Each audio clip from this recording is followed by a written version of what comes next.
Hi guys, welcome back na naman sa aking channel kung saan pwede kang matutong mag-wirings o mag-mekaniko.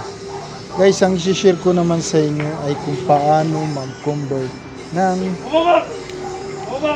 4-pin to 4-pin na CDI. Ibig sabihin guys, ito kasi battery operated na tong motor na to, CB125 na Honda. Ito yung kanyang CDI guys. So, battery operated na to kasi 4-pin lang tong kanyang wirings ano. Pero i-convert pa rin natin siya ng isa pang CDI na pang battery operated at 4-pin. Yan. Okay. So, pwede naman to guys. Ang pinagkaiba lang kasi kaya natin i-convert siya ulit. Kasi nga itong socket ng 4-pin na stock na CDI ay wala na tayong available na CDI kasi itong motor walang kuryente. Mamaya papakita ko sa inyo na wala talagang kuryente ito gamit itong stock na CDI. So wala na tayong stock na ganitong CDI kaya i-convert naman natin siya ng ibang socket. Yan guys, may pinagkaiba yung socket ano. Tanggalin ko lang itong isa. Yan guys, ibang iba yung socket. So pag sinalpak mo yung isang CDI, hindi siya papasok kasi iba na yung socket. Hindi kagaya nito. Ito talaga yung para dito. So, kasi siya na kasi walang tagahawak. Yan, yan, ito talaga yung para dito. Yan. At itong isa, pareho silang battery operated o pareho silang 4-pin pero magkaiba yung kanilang socket. Ibig sabihin, i-convert na din natin siya ng ibang socket lang pero pareho sila ng function. Pareho silang battery operated. So yun guys, papakita ko naman sa inyo na walang kuryente itong kanyang CDI na to. Ito, ang battery yan. Ipit ko yung clip natin sa negative. Testing natin yung battery kung may laman. So yun guys, umilaw. Sabihin may battery tayo. At sususuin naman natin. Ito, may power. So ngayon guys, tatadyakan ko yung motor para malaman natin. Papakita ko sa inyo kung kuryente yung ating motor. Yan yung kanyang spark plug. Tingnan lang natin guys kung may kuryente. Yan. So wala man lang spark. Yan, lapitan ko pa.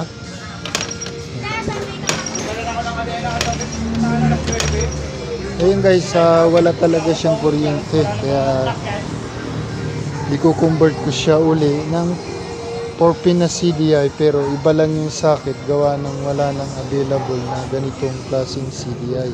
So palitan ko lang siya ng socket at pwede natin gamitin itong isang. Okay.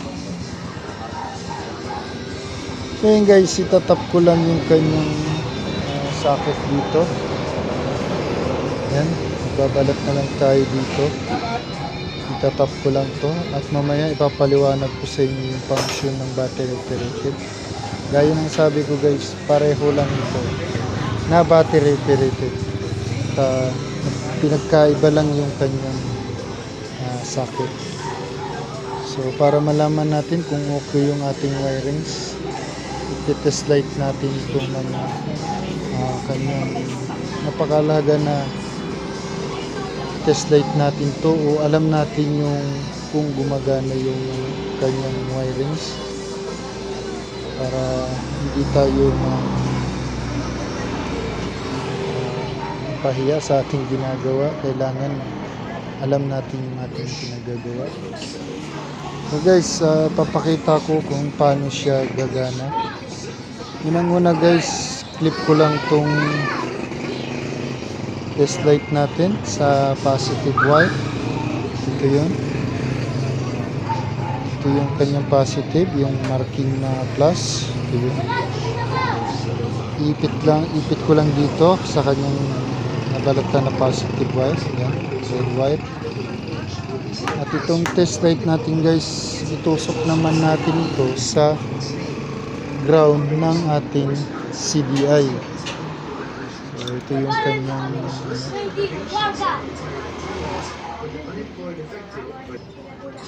so yun guys, ito na yung kanyang wire ng socket ng CDI.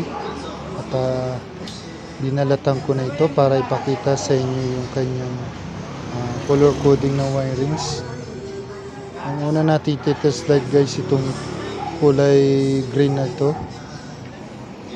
Ito yung negative ng ating socket CDI. Kuha tayo test light. Yan. At yung ating test light guys, nailipit natin siya dito sa positive ng battery. At ito namang ating test light, ilalagay natin siya dito sa ground. Sa green wire ng CDI, socket ng CDI. Kailangan guys, dapat ilaw yan. Yan, parang ganyan.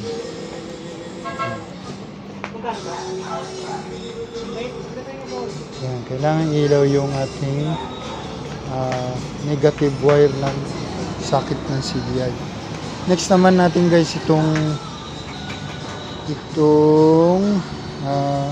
black na may stripe na yellow. Yan. Yan, black yellow. Yan yung papunta sa ating ignition coil. Ito yun. So ito yun guys. Yan, nakabalot kasi siya. Pero black yellow yan eh. Okay, yan. Black yellow. Yan yung papunta sa ignition coil na maglalabas naman ng kuryente dito sa main sprocket. So yun guys, kailangan din guys naka-positive uli yung ating clip. At tutusukin naman natin yung black yellow o yung black na may stripe na yellow. Yan, tusukin lang natin. Dapat guys, iilaw din yan. Yan. Ibig sabihin, buo yung ating wirings, umilaw siya. At yung negative natin, umilaw din. So ibig sabihin, buo siya guys. So next natin guys, yung ating naman itong ating positive, no? Itong kulay red na wire ng socket ng CDI. Gagawin naman natin guys, ililipat natin yung clip dito sa may negative ng battery. Yan, ito yung negative, may marking na minus. Yan, clip natin dyan. At i-test light naman natin yung red wire ng socket ng CDI. Dapat yan, iilaw siya. Yan guys. So ibig sabihin, buo yung ating wire. Walang anumang problema. Yan, umiilaw siya. Ibig sabihin, sa CDI may problema. Dito naman sa blue na may lining na yan, ano ba yun? Yellow. Ito yung galing ng stator o yung tinatawag na pulser, yung pickup. Yan yung galing dun sa ating stator dito sa side na yan. Okay, mamaya papakita ko sa inyo kung paano yan pagaganahin ng hindi na kailangan paandarin yung ating motor, kung paano natin mapapalabas yung coil. Okay, so yun guys, itatap ko lang to dito, nabalatan ko muna. So yun guys, nabalatan ko na yung ating socket wire ng CDI. So itatap na lang natin itong kukonvert natin socket din. Yan.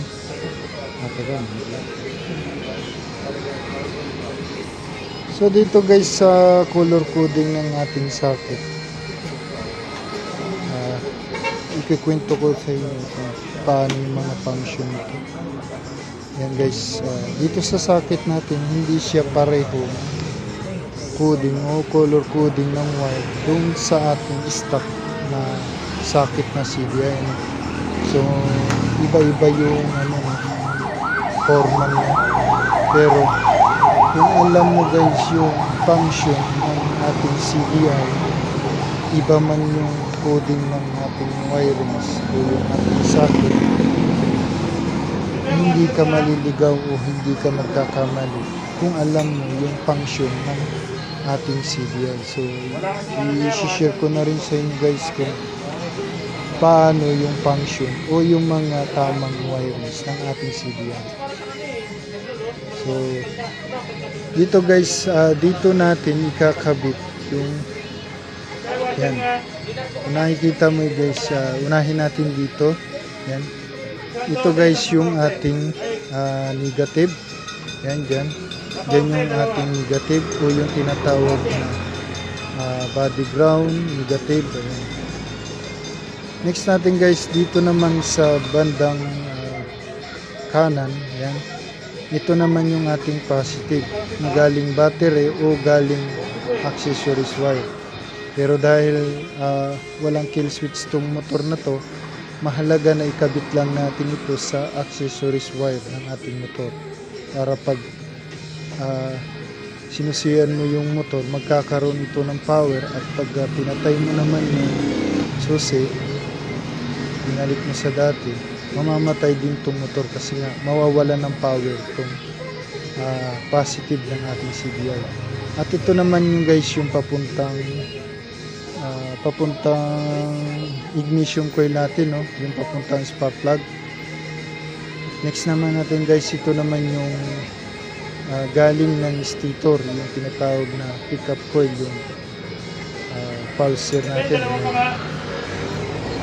So pag nilagay mo yan guys, kailangan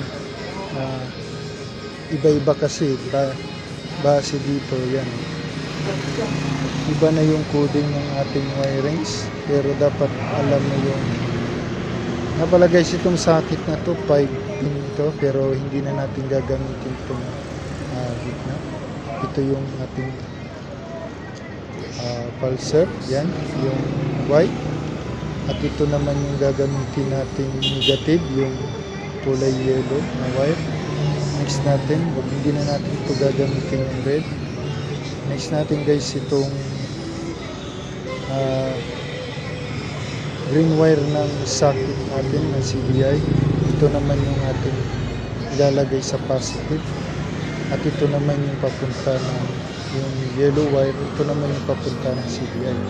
So hindi siya magkapareho ng coding o yung kulay ng wire, pero kung alam mo yung function ng CDI guys, hindi ka mahihirapan ikabit ito kahit iba man yung kanyang wirings. So ikabit ko na to guys. Unahin ko na lang muna ito.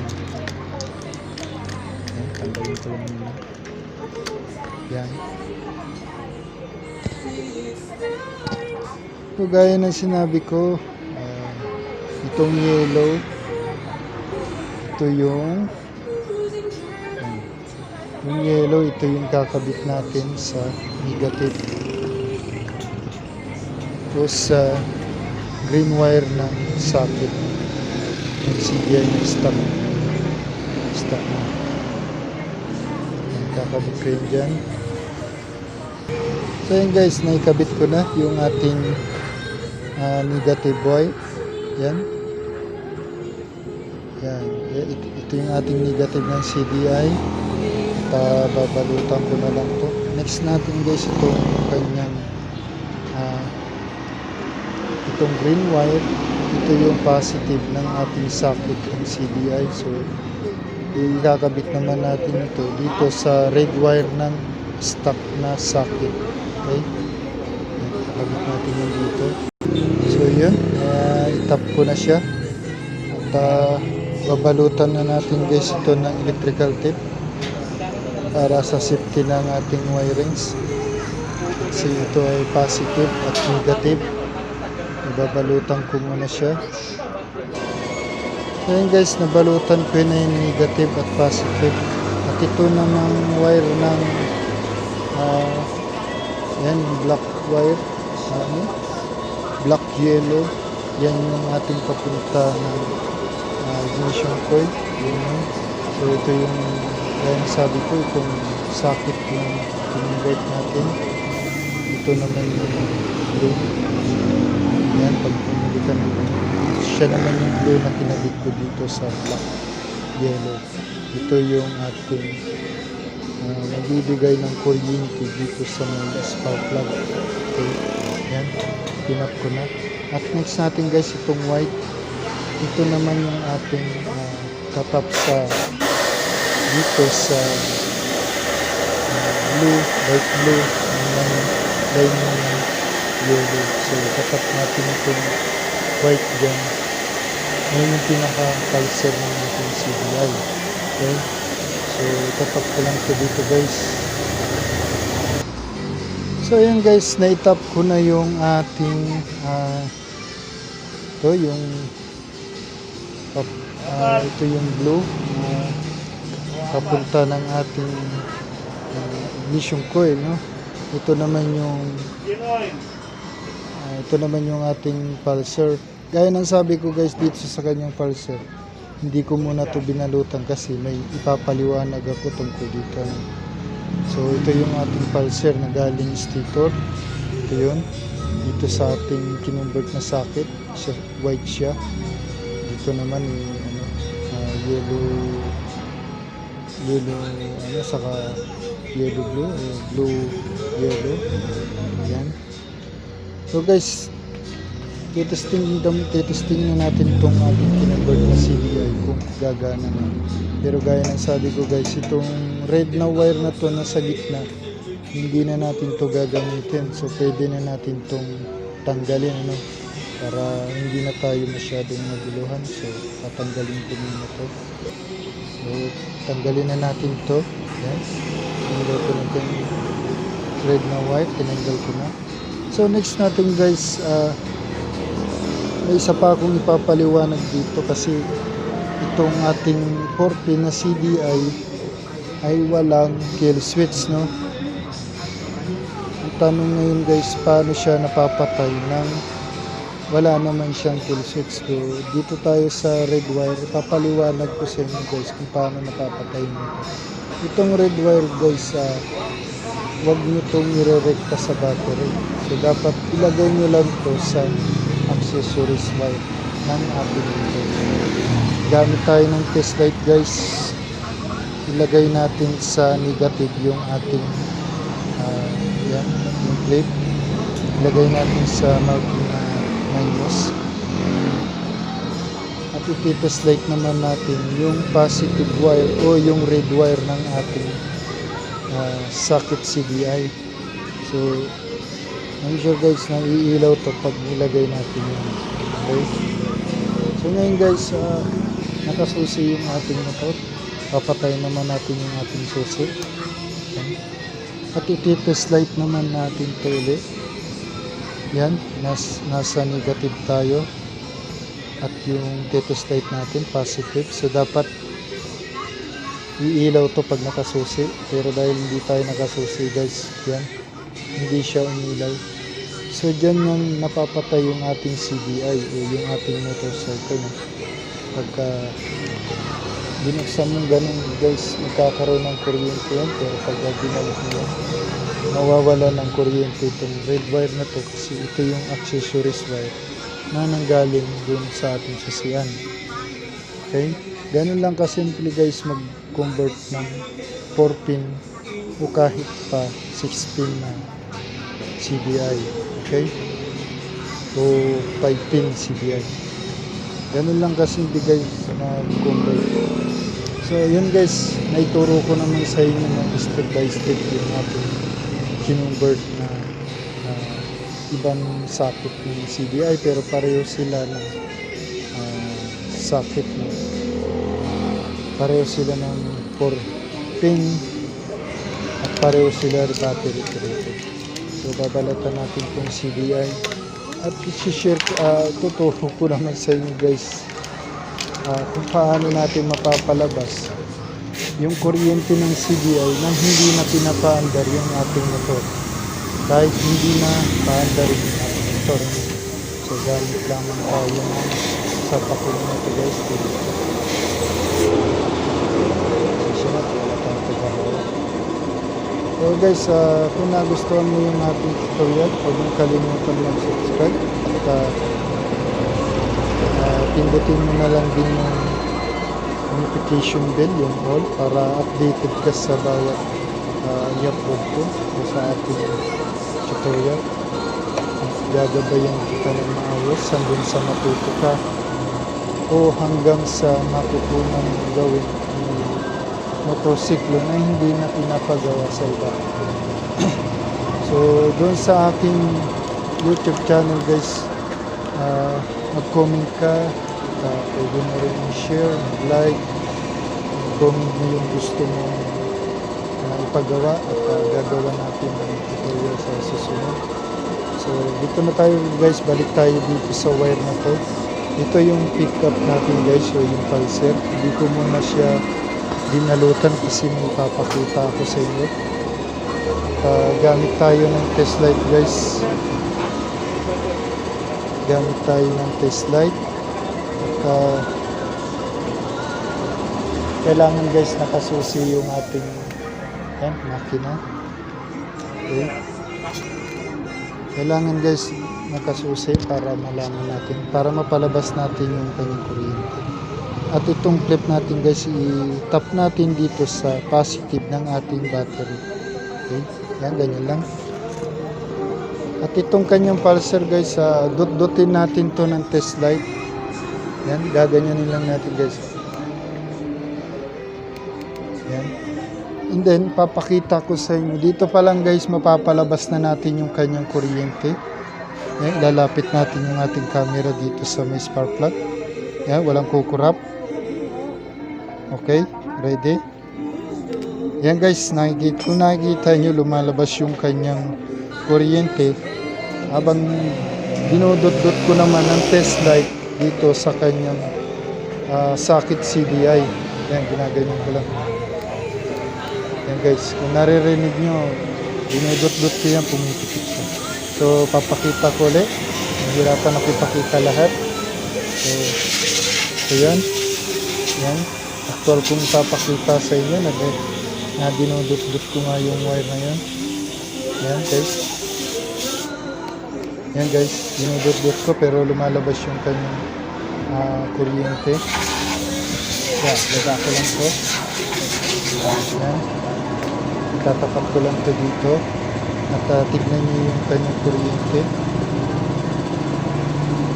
Yan. Yan guys, nakikita ba? Ayusin ko lang. Okay. Dudut-duting ko ulit yung wire ng ating pickup coil. At ipapakita ko naman yung kuryente na lalabas dito sa may spark plug. Okay. Kung kanina walang kuryente, ito dudut-duting pa lang natin. Hindi pa natin pinatanggal pero kaya na natin palabasin yung kanyang kuryente. Okay guys, ito na, start tayo. Ayan. So yan, siguro hindi nyo masyadong nakikita yung kanyang kuryente. Lalapitan ko na lang kanyang, ayan, lalapit ko na guys para sigurado. Yan, kung nakikita nyo, dinudot-dot ko lang yung wire doon sa socket ng CDI at lalabas na yung kanyang kuryente. Okay? Yan. So guys, ganun lang kasimple mag-battery operated o 6-pin man yan, continuous man yan CDI o 5-pin, i-convert mo siya ng 4-pin. Ang mahalaga guys, alam mo yung function ng CDI natin para hindi ka masunugan ng ating motor o hindi ka magkamali. So yun guys, ganun lang kasimple. Ganun lang kasimple mag-convert ng ating CDI. So kanina walang kuryente guys, napagana natin siya. So ngayon naman papaanda rin ko ng ating motor. Pero dahil wala siyang tangke, wala pa siyang gasolina. Pero yun nga guys, maraming salamat sa inyong panonood. Huwag mong kalimutan suportahan yung ating channel at mag-subscribe ka upang lalo tayong ganahan sa pagmekaniko o pagtuturo ng ating kakayahan. Muli, maraming salamat. At sana nakatulong ako sa iyo at sa iyo. Sana nakatulong din sa pang-araw-araw na hanap buhay. So yun guys, maraming salamat at ingat. Bye-bye.